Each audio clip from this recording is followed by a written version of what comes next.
Honteux. Voilà, donc il y a aussi eu un étudiant, militant syndical étudiant élu à l'université qui lui aussi a été mis en garde à vue suite à un rassemblement. Voilà, ça se passe partout en France, on a ça aussi à Dijon. On aura quand même aussi un mot de soutien pour ce qui s'est passé à Nantes, qui est inqualifiable. Il y a des jeunes femmes qui ont porté plainte, donc c'est en train d'être instruit. Elles se plaignent de fouilles au corps, complètement hors des clous, de manière honteuse, scandaleuse, faite par des policières femmes. Elles ont porté plainte, l'inspection générale de la police est saisie. Nous attendons que toute lumière soit faite. C'est intolérable. Nous faisons écho aussi aux déclarations, par exemple, du président de la Ligue des droits de l'homme, à la défenseur des droits, qui, comme nous, s'inquiète des reculs des libertés dans ce pays au moment des mobilisations. Le pouvoir est aux abois, il durcit le ton. Le préfet de Dijon a porté plainte contre des militants syndicaux, ça suffit. Voilà. Darmanin, Macron, écoutez-nous.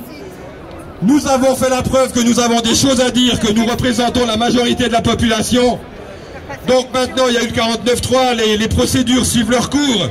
Mais bon, on ne sait pas ce qui va se passer du Conseil constitutionnel. On ne sait pas ce qu'il en est du référendum d'initiative partagée. Ça a l'air quand même complexe. C'est pour ça que de toute façon, l'intersyndicale a décidé qu'on continuait le mouvement, on continuait les mobilisations. On a déjà vu des lois qui ont été votées et qui n'ont pas été promulguées. C'est l'objectif. On envoie le message à Macron, cette loi passée au forceps, on n'en veut pas. Et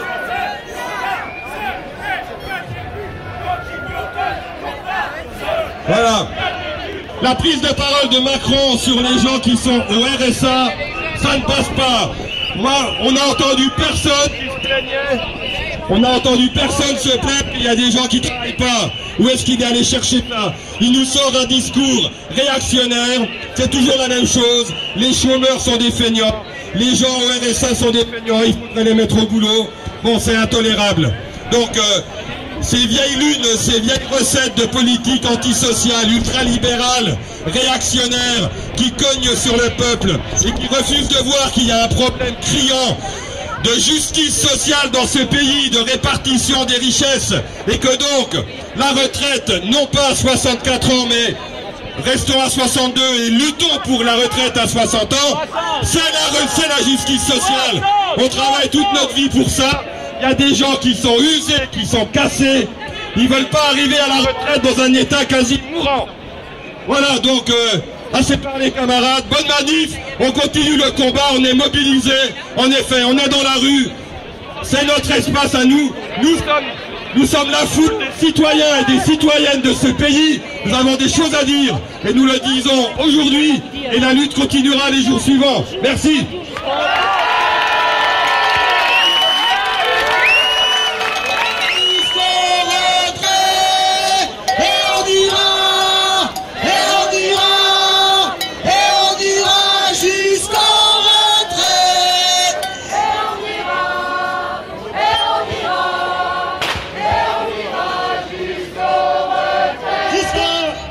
Manu, 49.3 ou pas, ta réforme, on n'en veut pas. Manu, 49.3 ou pas, 64 ans, on n'en veut pas. Alors oui mes camarades, le 49.3 est un article constitutionnel.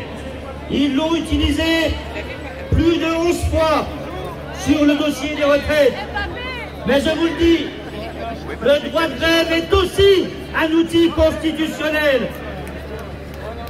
Ils ont abusé du 49.3. Dorénavant, abusons du droit de grève. Le gouvernement a déclaré la guerre au monde du travail. Il réprime les grévistes par la force et par la violence. Je vous le dis tranquillement, il faut répondre à la hauteur des attaques.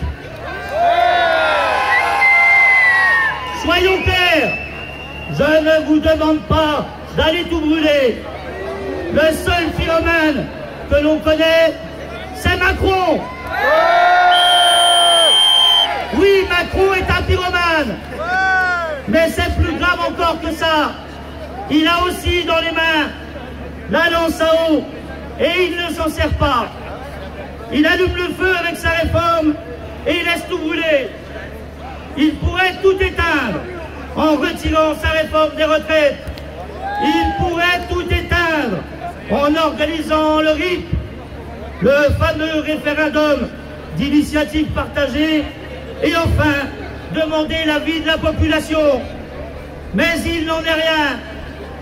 Il préfère nous coller 2 ans ferme à tous et inciter un impôt sur la vie, sur nos vies.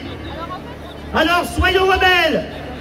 C'est pour cela, et je vous le dis tranquillement, que l'Union départementale Force ouvrière des syndicats de Côte d'Or appelle aujourd'hui à toutes ces structures à durcir le mouvement et ainsi le radicaliser. Oui, notre détermination est pleine et entière pour faire reculer le gouvernement sur ce dossier des retraites. La revendication est simple, la revendication est claire, c'est le retrait de la réforme des retraites. Non à l'allongement de la durée de cotisation, non au recul de l'âge de départ en retraite. 49,3 ou pas, 64 ans, on n'en veut pas. La retraite, elle est à nous. On s'est battu pour la gagner, on se battra pour la garder. La retraite, elle est à nous. On s'est battu pour la gagner, on se battra pour la garder. La retraite, elle est à nous. On s'est battu pour la gagner, on se battra pour la garder. Elle est à nous. On s'est battu pour la gagner. On se battra pour la gagner. À Force ouvrière, nous lutterons jusqu'au retrait de cette contre-réforme. C'est de notre responsabilité à toutes et à tous. Je compte sur votre mobilisation sans faille. Nous, 64 ans, et pour la retraite à 60 ans, nous pouvons gagner et nous allons gagner. Alors mobilisons-nous. FO va résister, FO va revendiquer, FO va reconquérir. Vive la liberté, vive l'indépendance et vive Force ouvrière.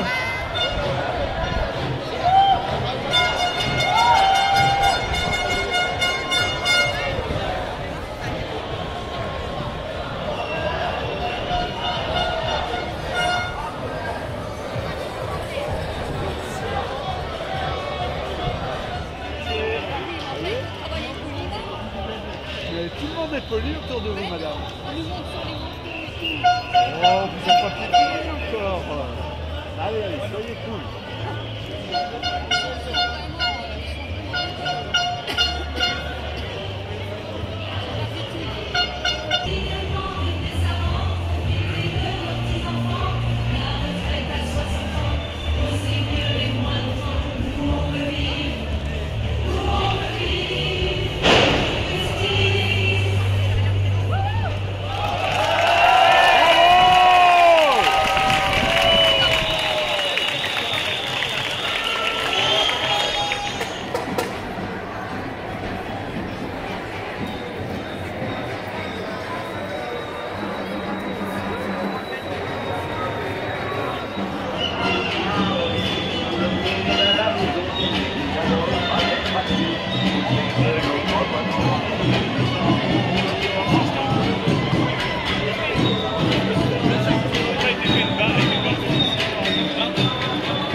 C'est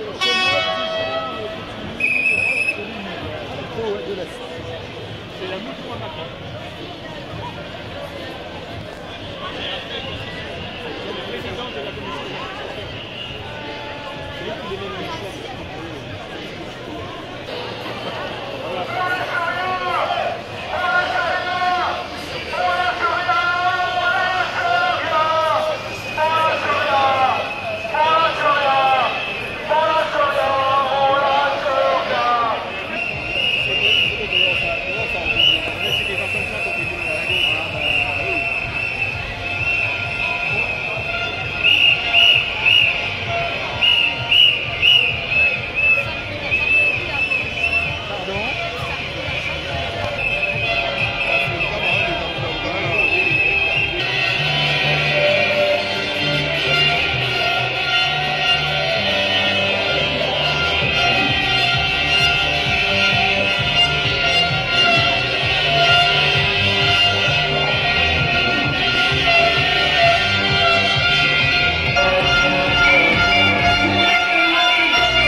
À chaque fois, je me fais chier.